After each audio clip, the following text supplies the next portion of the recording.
नमस्कार दोस्तों। हाय, मैं हूं अंशु झा और आप मेरे साथ सुन रहे हैं मेरी ही लिखी हुई कहानियाँ।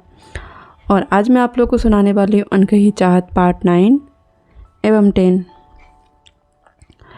निधि अपनी यादों की दुनिया से बाहर आ जाती है।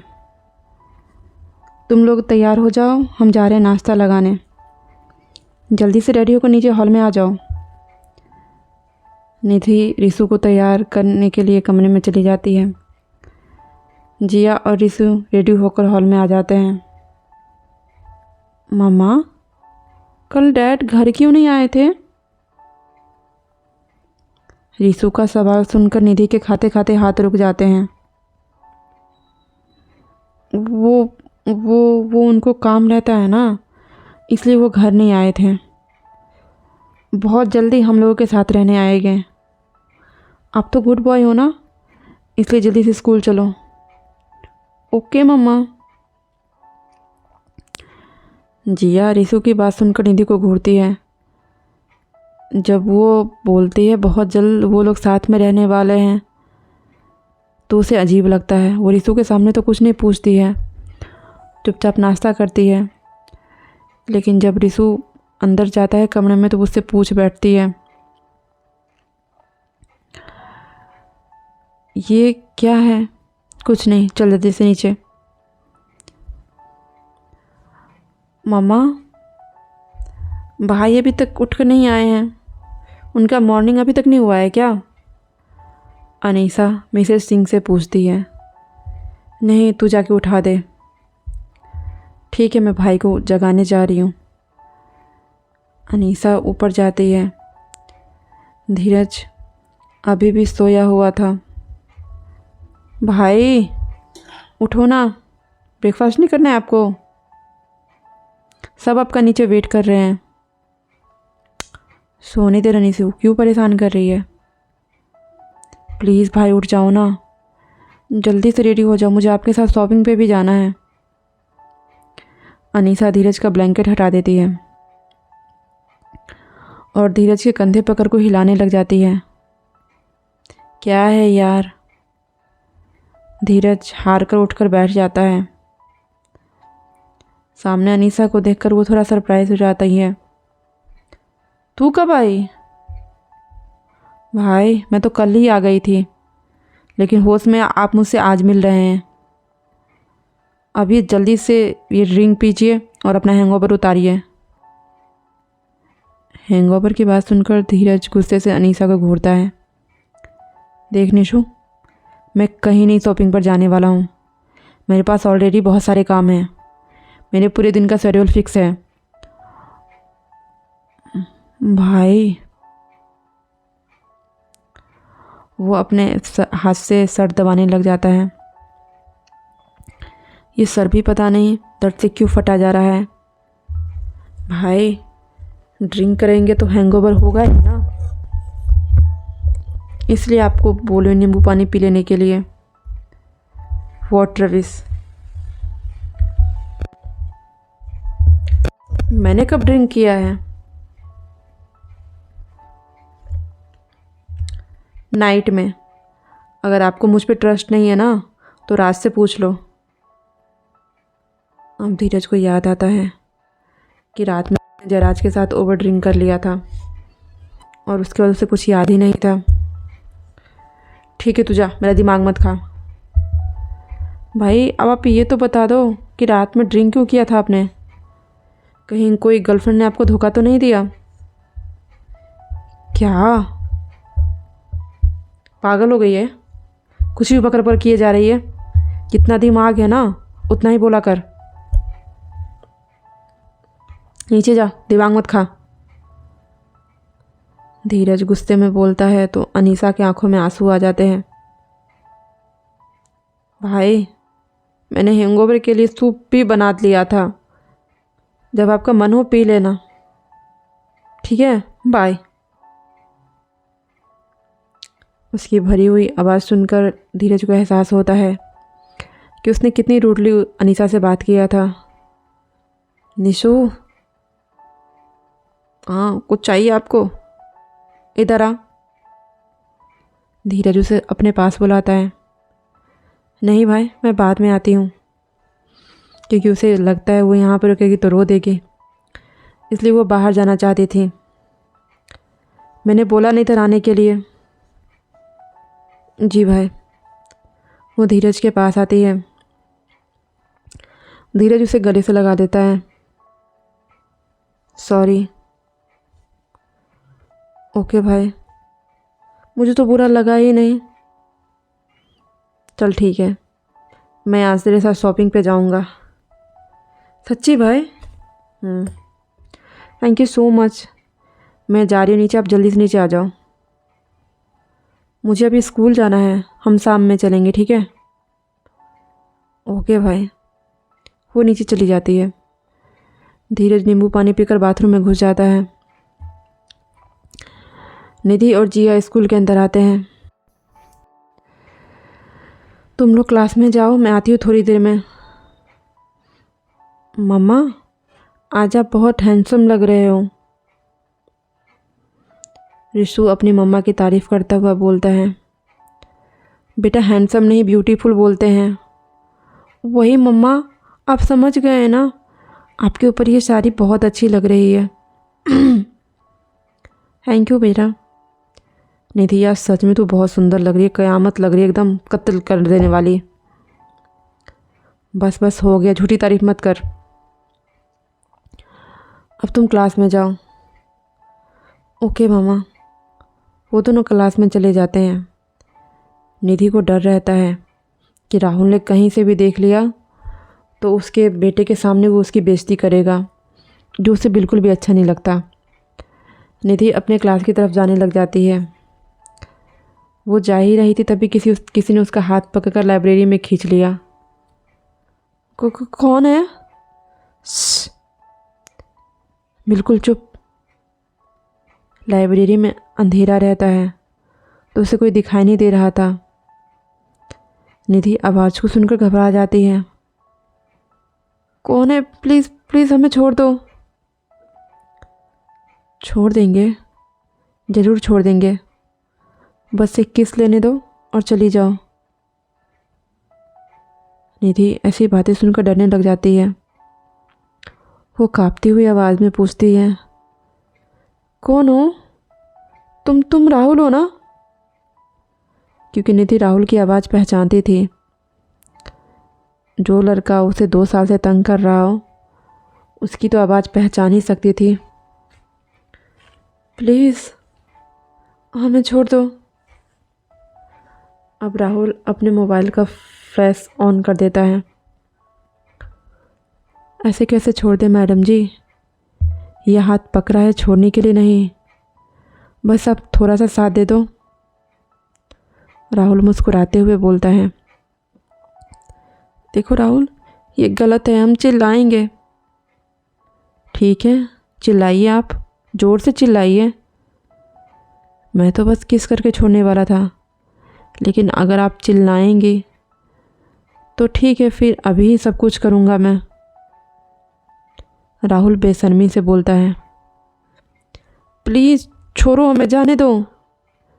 हम एक बच्चे की माँ है, इस बात का तो ख्याल करो। वही तो मैडम जी, आपकी यही खासियत है। आप एक बच्चे की माँ होकर भी 18 साल की लगती है। आपकी फिगर तो माशा अल्लाह, आप कहीं से भी एक बच्चे की माँ नहीं लगती है। राहुल अपने 5 उंगलियों को जोड़कर चूम लेता है। प्लीज़ राहुल, हमें छोड़ दो। प्लीज़, तुम्हें तुम्हारी माँ की कसम, प्लीज़ हमें छोड़ दो। राहुल को निधि के मुंह से ऐसी बातें सुनकर गुस्सा आ जाता है। राजन, वो चिल्लाकर बोलता है तो राजन दौड़ता हुआ उसके पास आता है। राजन, तुम एक कपड़ा लाओ, इसका मुंह बांधना है, और हाँ, गेट के पास खड़े रहो, कोई अंदर ना आए। ओके भाई। राजन अपने साथ 2 लड़कों को लेकर लाइब्रेरी के बाहर खड़ा हो जाता है। अब जो भी लाइब्रेरी की तरफ जाता था, राहुल के बैच को देखकर उल्टे पर वापस चला जाता है। कौन बिना मतलब का राहुल से झगड़ा मोल लेता।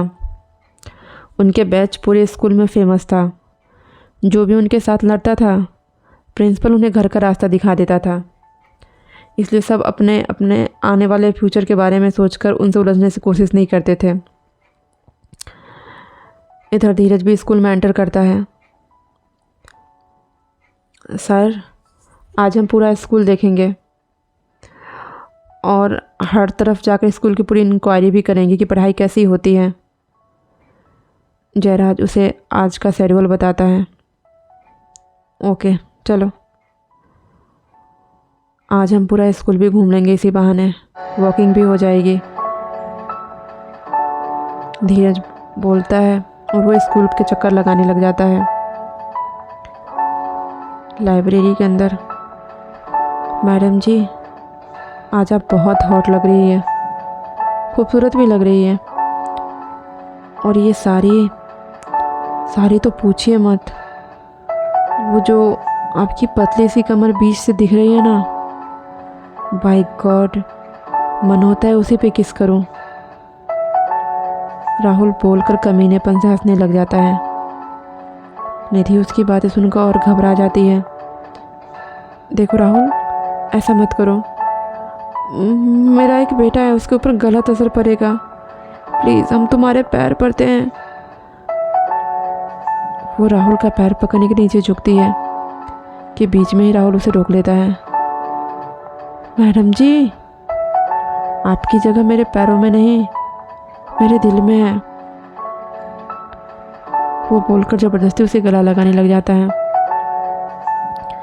निधि उसे तेज धक्का देकर नीचे गिरा देती है। तब से हम तुम्हें समझाने की कोशिश कर रहे हैं कि हमें छोड़ दो, हमें छोड़ दो, तुम्हें समझ नहीं आ रही है? एक अकेली लड़की के ऊपर अपनी गंदी नज़र डालते हुए तुम्हें शर्म नहीं आती है? निधि अब गुस्से में चीख पड़ती है। वो राहुल के पंजे से आज़ाद हो चुकी थी। वो मुड़कर जाने लग जाती है। तभी राहुल उसका पैर पकड़कर खींच लेता है। वो लड़खड़ाती हुई बैठ जाती है। राहुल फिर से खड़ा होकर उसके पास आता है। किसी को कुछ पता नहीं चलेगा मैडम जी, ना आप बताएंगी ना मैं बताऊंगा, टॉप सीक्रेट रहेगा पक्का। चलिए मेरा साथ दीजिए। वो निधि की तरफ बढ़ने लग जाता है। निधि पीछे की तरफ खिसकने लग जाती है। वो आगे बढ़ता है। निधि पीछे खिसकते हुए दीवार तक आ जाती है और दीवार से चिपक जाती है। इधर उधर भागने का रास्ता ढूंढने लग जाती है। राहुल उसके पास आता है और उसके पकड़कर ज़बरदस्ती उसके साथ सेल्फी लेने लग जाता है। प्लीज़ छोड़ दो। निधि उसके हाथों पर दांत से काट लेती है। दांत के काटने की वजह से राहुल की पकड़ ढीली हो जाती है और वो भागने लग जाती है। पीछे से उठकर राहुल उसके बालों को पकड़ लेता है और खींच कर एक थप्पड़ मारता है।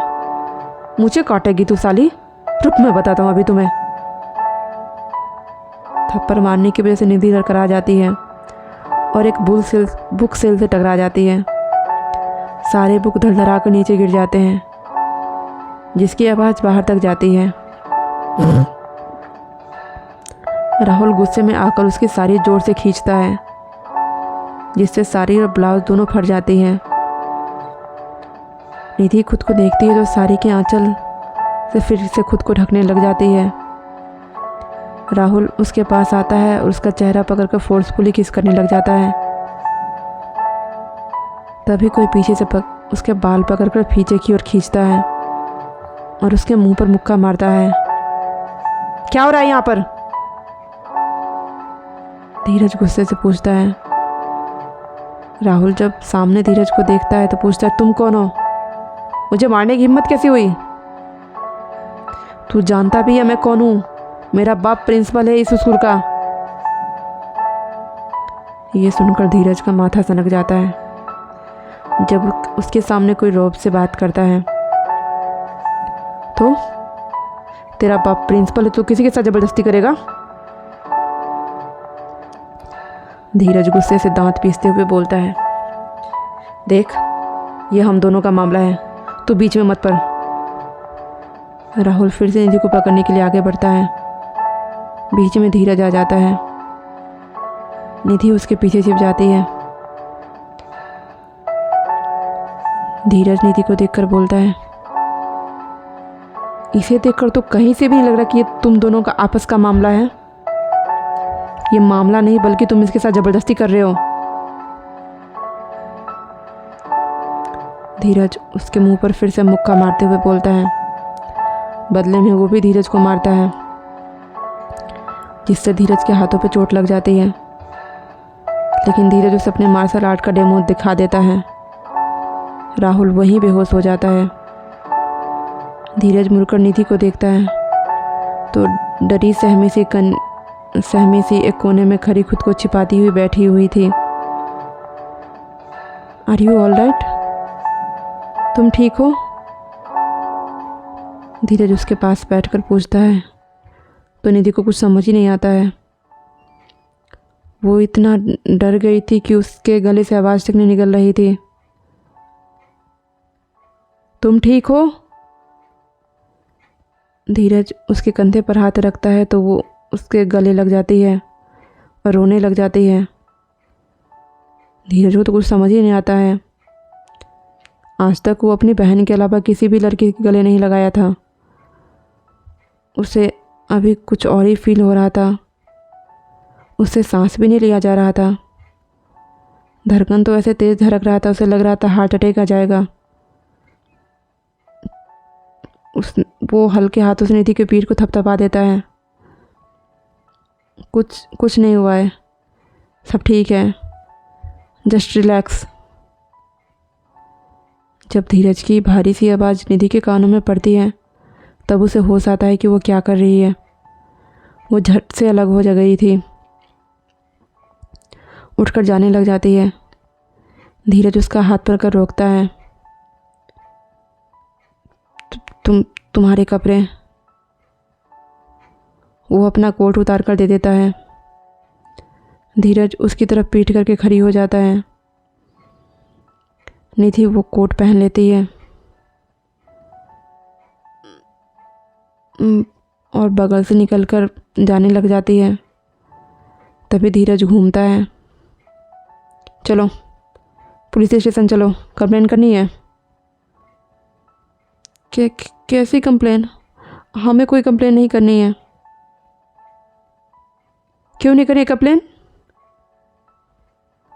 अगर मैं अभी टाइम पर नहीं आता तो पता है तुम्हारे साथ क्या होता है। और अब तुम्हें कंप्लेन भी नहीं करनी है? नहीं, हमें कोई कंप्लेन नहीं करनी है। Are you mad? जब तक तुम कंप्लेन नहीं करोगी कोई तुम्हारी मदद कैसे करेगा?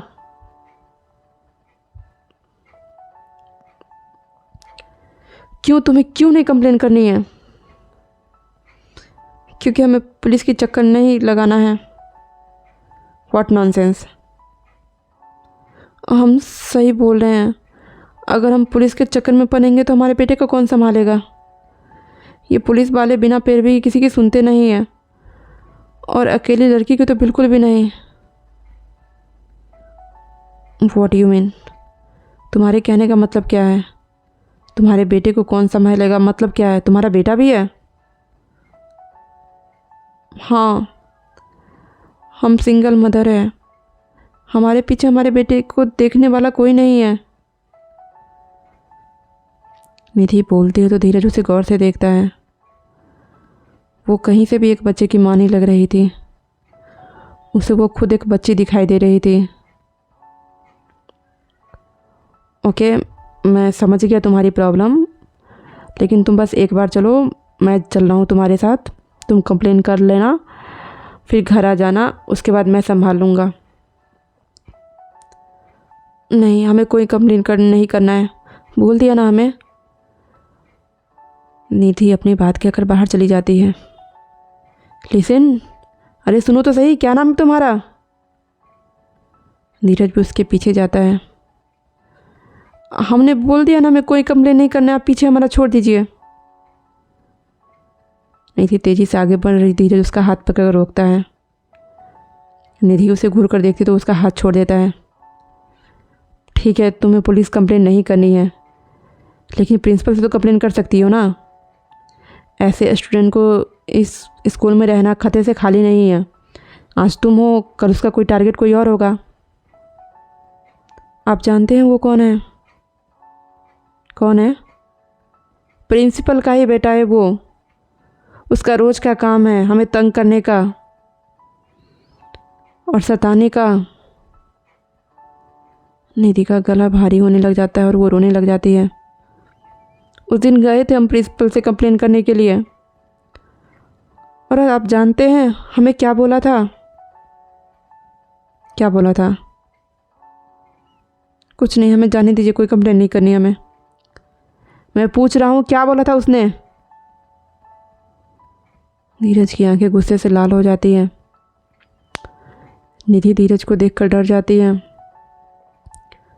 उन्होंने बोला जब रेप करे तब हमें बताने आना, और राहुल ने हमारा रेप अभी तक नहीं किया है। जिस दिन हमारा रेप करेगा ना, उस दिन प्रिंसिपल हमारी बात सुनेगा।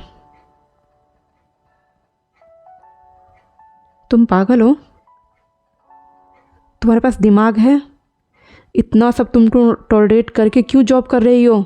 स्कूल क्यों नहीं छोड़ देती? नहीं छोड़ सकते इस स्कूल को। हमारे पास अभी 3 लाख नहीं है और हम इसी स्कूल को कमाकर पेट पालते हैं। नहीं छोड़ सकते इस स्कूल को। तुम्हारे कहने का मतलब क्या है? हमारे कहने का मतलब ये है कि प्रिंसिपल सर का हमारे ऊपर 3 लाख का कर्जा है। जब तक हम उनके कर्जे को नहीं चुकाएंगे हम स्कूल को नहीं छोड़ सकते हैं। लेकिन मैंने तो उस दिन कहा था तुम्हारे कर्जे को माफ़ कर देने के लिए। उन्होंने माफ़ कर दिया, लेकिन हम तो ईमानदार हैं ना, हम उनका कर्ज चुका कर जाएंगे। लेकिन तुमने प्रिंसिपल से इतने सारे पैसे क्यों लिए थे?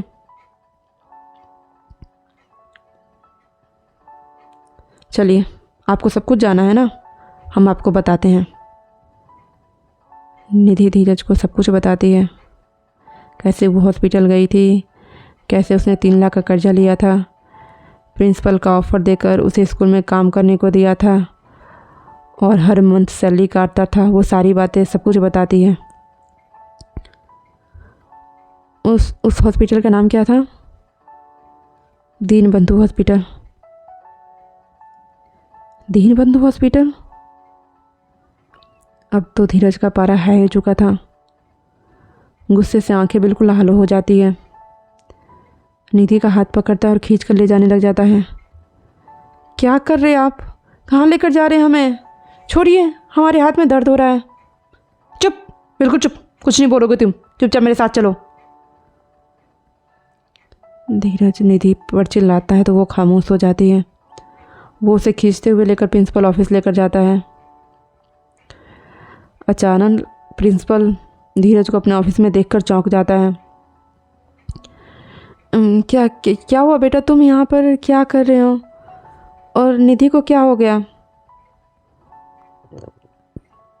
अंकल, आपका बेटा कहाँ है इस वक्त? क्यों क्या हुआ है? जितना पूछा है उतना बोलिए। बताइए, राहुल कहाँ है? होगा क्लास में। तो जरा बुलाइए तो उसे क्लास से। ठीक है, मैं उसे कॉल करता हूँ, लेकिन बताओ तो हुआ क्या है? आपके बेटे ने इसके साथ बदतमीजी की है। ये क्या बोल रहे हो धीरज? राहुल ऐसा नहीं कर सकता है। तुम्हें ज़रूर कोई गलतफहमी हुई है। तुम इस लड़की को नहीं जानते हो। प्रिंसिपल घूर कर निधि को देखता है। तुम जानते क्या हो इसके बारे में? ये एक बच्चे को लेकर घूमती है जिसके बाप का नाम किसी को पता नहीं है, और ये हमेशा मेरे बेटे के पीछे पड़ी रहती है। प्रिंसिपल के मुंह से ऐसी बातें सुनकर धीरज गुस्से से खड़ा हो जाता है और टेबल पर अपने दोनों हाथ पटक कर बोलता है, बहुत बहुत हुआ अंकल, मैंने बहुत सुन लिया और आपने बहुत सुना लिया। धीरज को इस तरह से गुस्से में देखकर प्रिंसिपल भी चुप हो जाता है और राहुल को कॉल लगाने लग जाता है। तब तक राहुल को भी होश आ जाता है और वो अपने पापा का फ़ोन उठाता है। हेलो, क्या हुआ डैड? वो मेडिकल रूम में ही बैठा हुआ बोलता है, तुम जल्दी से ऑफिस में आओ। Okay dad. क्या मुसीबत है, कहीं इस मैडम जी ने कंप्लेन तो नहीं कर दिया। राहुल पट्टी बंधवाकर प्रिंसिपल ऑफिस जाता है। क्या हुआ डैड, क्यों बुलाया आपने? राहुल जब धीरज और निधि को देखता है तो वो हैरान हो जाता है। डैड डैड इस लड़के ने मुझे मारने की कोशिश किया है, आप इसे अभी स्कूल से बाहर निकलवाओ। वो धीरज को देखकर कंप्लेन करने लग जाता है। और क्यों मैंने मारा है ये भी तो बता दो। धीरज गुस्से से दांत पीसता हुआ बोलता है तो राहुल चुप हो जाता है। बोलो राहुल, क्यों मारा इन्होंने तुझे? उसे समझ नहीं आता है कि वो क्या झूठ बोले। हमारे पार्किंग की लड़ाई हो गई थी। ये मेरी पार्किंग साइड पर अपनी गाड़ी लगा रहा था, इसलिए हमारा झगड़ा हुआ था। ओह रियली, मैंने तुम्हें पार्किंग के लिए मारा है? धीरज उसे फिर से खींचकर एक थप्पड़ मारता है। अब सच बोलोगे कि मैं अपने हिसाब से उगलवाऊं? बोलो राहुल, जो ये बोल रहे हैं वो क्या सच है? तुमने निधि के साथ बदतमीजी किया है? प्रिंसिपल भी अब गुस्से में चीखता है। हाँ, मैंने की इसके साथ बदतमीजी। क्या करता? साली इतने दिनों से भाव खा रही थी, दिखा दी इसको इसकी औकात। धीरज फिर से उसे खींचकर थप्पड़ मारता है। अंकल, कल तक आप और आपका यह बेटा, दोनों बाप बेटा मुझे स्कूल से बाहर चाहिए। लेकिन धीरज, मैंने क्या किया है? मैं इसको स्कूल से बाहर निकालते रहा हूँ ना, मुझे क्यों निकाल रहे हो बाहर? अच्छा, आपने क्या किया है? आप बताएंगे डैड ने वो हॉस्पिटल क्यों बनवा रखा है? धीरज प्रिंसिपल से पूछता है। गरीब और बेसहारा लोगों के लिए, जिनके पास पैसों नहीं होते, उनका इलाज मुफ्त होता है वहाँ पर। तो फिर आपने जो निधि के ऊपर 3 लाख का कर्जा किस बात का चढ़ा दिया है? अब तो प्रिंसिपल के माथे से पसीना आने लगता है। अब उसका काला चिट्ठा बाहर आने वाला था, वो गुम हो जाता है। अंकल, आपसे ही पूछ रहा हूँ। बेटे, इनके पास पैसे नहीं थे। 5 लाख रुपए ऑपरेशन के लिए जमा करना था, जिसमें इन्होंने सिर्फ 2 लाख ही जमा करवाया था, इसलिए मैंने इनके ऊपर 3 लाख का कर्ज चढ़ाया था। अभी आपने थोड़ी देर पहले क्या बोला था? हॉस्पिटल गरीब और बेसहारा लोगों के लिए बना है ना, तो क्या ये गरीब नहीं है, ये बेसहारा नहीं है? आप इसके ऊपर 3 लाख का कर्जा चढ़ाकर स्कूल की आधी सैलरी देते हैं। अब मैंने इसका कर्जा 3 लाख माफ़ तो कर दिया है। आप तो पहले ये बताइए कर्जा किस बात का हुआ था। और दूसरी बात, जब भी ये राहुल की कंप्लेन लेकर आती है आपके पास, तो आपने इनको भगा दिया। आप इस स्कूल के प्रिंसिपल है तो आपका बेटा कुछ भी करेगा। नहीं धीरज, मैंने राहुल को समझाया था। मुझे तो नहीं लगा था इसे कुछ समझ आया है। अगर इसे समझ आता तो आज ये इतनी नीची हरकत नहीं करता, बदतमीजी नहीं करता इसके साथ। राहुल तब से धीरज की बात सुनकर खींच जाता है। डैड, आप इसकी बात सुन क्यों रहे हैं? ये जब से बोले जा रहे हैं और आप सुने जा रहे हैं और आप इसकी वजह से दिए जा रहे हैं। आप भूल गए हैं आप इस स्कूल के प्रिंसिपल हैं। प्रिंसिपल प्रिंसिपल प्रिंसिपल, एक बार और भी बोला ना प्रिंसिपल, यही तुझे गाड़ दूंगा। इस स्कूल का डीन मैं हूँ, ऑनर मैं हूँ, ये स्कूल मेरा है। अभी तुझे कुछ बोलना है? आज के बाद दोनों बाप बेटे मुझे दिख मत जाना। You understand? धीरज के गुस्से को देखकर सब सहम जाते हैं। वो सबको धमकाता हुआ निधि को लेकर बाहर चला आता है। धीरज उसका हाथ पकड़कर खींचे जा रहा था। निधि को जब बर्दाश्त नहीं होता है तो वो धीरज को रोकती है। हमारा हाथ? क्या हुआ तुम्हारे हाथ को? हमारा हाथ छोड़िए, हमें जाना है घर। धीरज खुद भी उसके हाथ को पकड़े हुए देखकर हैरान रह जाता है। ओ सॉरी, ध्यान नहीं रहा। धन्यवाद हमारी इतनी मदद करने के लिए। तुम खुद भी अपनी मदद कर सकती हो अगर सही तरीके से चलोगी तो। जी हम कोशिश करेंगे, हम चाहते हैं। निधि अपनी बात कहकर चली जाती है। धीरज उसे देखता रह जाता है। जयराज भी उसे ढूंढते हुए वहाँ पर आ जाता है। कहाँ चले गए थे सर? कब से मैं आपको पानी लेकर ढूंढ रहा हूँ। थैंक्स यार, ला पानी दे, हमें बहुत ज़रूरत है इसकी। वो एक ही सांस में बोतल खाली कर देता है। आराम से सर, आपको खांसी हो जाएगी। ये क्या हुआ? आपको ये चोट कहाँ लगी? धीरज के माथे पर खरोंच देखकर जयराज परेशान हो जाता है। मैं फर्स्ट एड बॉक्स लेकर आता हूँ। जयराज फर्स्ट एड बॉक्स लेने के चला जाता है। इधर निधि क्लास में जा रही थी, तभी उसे याद आता है कि धीरज को चोट भी लगी थी। ये भगवान, हम भी ना पागल हैं। उनको दवाई लगाने की बजाय थैंक यू बोलकर भाग गए। देखते हैं ज़्यादा चोट तो नहीं है।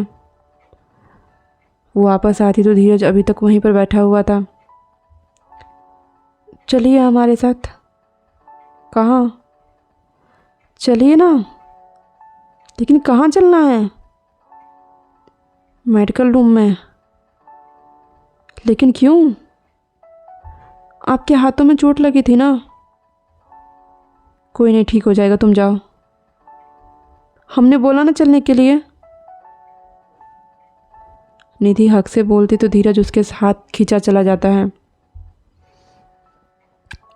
डॉक्टर नीता, कहाँ हैं आप? कोई है? किसी की आवाज़ नहीं आती है। किसी की आवाज़ आते हुए ना देख कर निधि धीरज को वहीं पर बैठने के लिए बोलती है। आप यहीं पर बैठिए, हम फर्स्ट एड किट लेकर आते हैं। निधि ढूंढ कर फर्स्ट एड किट लेकर आती है। निधि उसके हाथों पर मलहम लगाकर पट्टी बांध देती है।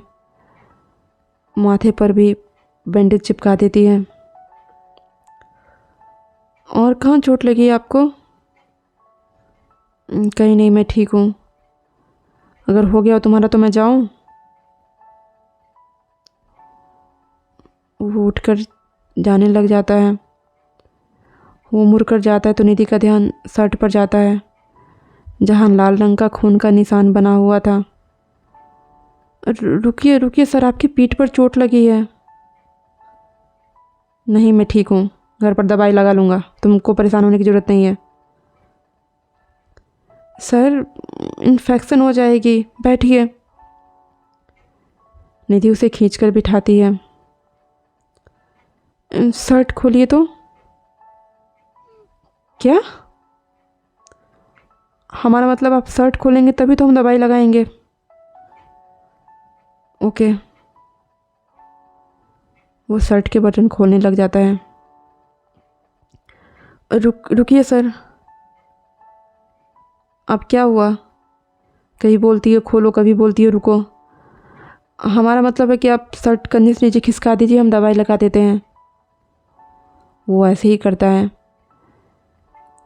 निधि दवाई लगाने के लिए हाथ बढ़ाती है, लेकिन शर्म से उसकी आंखें नहीं खुल रही थी। वो हाथ कहाँ लेकर जा रही थी उसे पता नहीं लग रहा था। निधि अपने आँख खोलकर देखती है तो वो चोट कहीं दूसरी तरफ था और वो दवा कहीं और लगा रही थी। तो भी ना निधि क्या कर रही है? सर, थोड़ा सा और खिसका दीजिए। धीरज एक बटन और खोल देता है। निधि कंधे से शर्ट को खिसकाते हुए दवाई लगा देती है।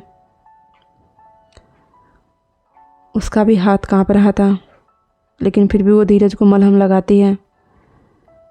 मलहम पीठ पर लगते ही उसे जलन तो होती है, उसके मुंह से आह भी निकल जाती है। आह सुनकर निधि उस पर फूंक मारने लग जाती है। उसके सांसों की गरम गरम हवा धीरज का बुरा हाल कर देता है। एक तो निधि के कोमल हाथों की छुअन, ऊपर से निधि का फूंक मारना, उसकी गर्म सांसें वो अपने पीठ पर महसूस कर रहा था। एक अंदर अजीब सी फीलिंग उसे महसूस हो रही थी। हो गया, आप शर्ट बटन कर लीजिए। हाँ हाँ हाँ। लगता है जैसे किसी और ही दुनिया से धीरज वापिस आता है। शर्ट का बटन लगाकर जल्दी से बाहर आ जाता है। ये क्या था? इसके टच करने से मुझे क्या हो रहा था? मेरा सर क्यों घूम रहा है? ओह गॉड। घर जाता हूँ, थोड़ी देर रेस्ट करूँगा तो अच्छा फील होगा। वो जेब में से फ़ोन निकाल कर जयराज को फ़ोन करता है। गाड़ी निकालने के लिए बोलता है। जयराज उसके पास गाड़ी लेकर आता है। सर आप कहाँ गायब हो जाते हैं? मैं गया फर्स्ट एड किट लेकर, आप गायब हो गए। और ये क्या, आपको पट्टी किसने बांध दिया? उसके हाथों को देखते हुए जयराज पूछता है। धीरज उसके किसी सवालों का कोई जवाब नहीं देता है। चुपचाप गाड़ी के अंदर जाकर बैठ जाता है। ड्राइवर गाड़ी स्टार्ट कर देता है और दोनों वहाँ से बाहर निकल जाते हैं। हर हर महादेव दोस्तों। तो आज का भाग यहीं ख़त्म होता है। मिलते हैं जल्दी ही नए भाग के साथ। कहानी अच्छी लग रही है तो कमेंट करके बताइए, और अगर चैनल पर नए हैं तो सब्सक्राइब कर दीजिए। Thank you.